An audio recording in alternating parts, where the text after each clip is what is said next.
Mimi naenda salimu watu wangu, salimu Kenya, mimi nakufa, lakini mimi nakufa kwa niaba ya Wakenya.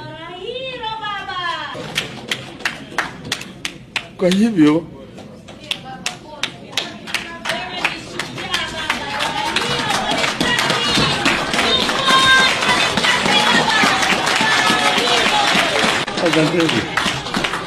asanteni, poleni sana. Nakuwa na uchungu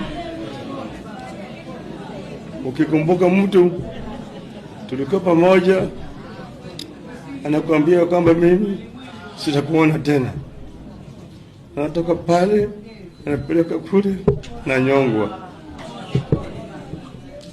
Kwa hivyo saa ingine mkana sisi tunakuwa na hasira, sababu kuna sababu.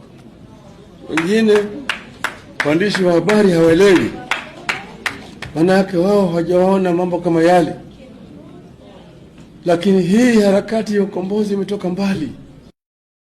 Kuna wengine ambaye wamekufa katika hii. Mimi nimeona watu wengi, marafiki wetu wao wamekufa kwa hii struggle. Nimekaa na watu mpeleka mahakama pale, wakitoka mahakama wamechapatiwa hukumu ya kifo, wanakuja wanapiga mimi kwa heri.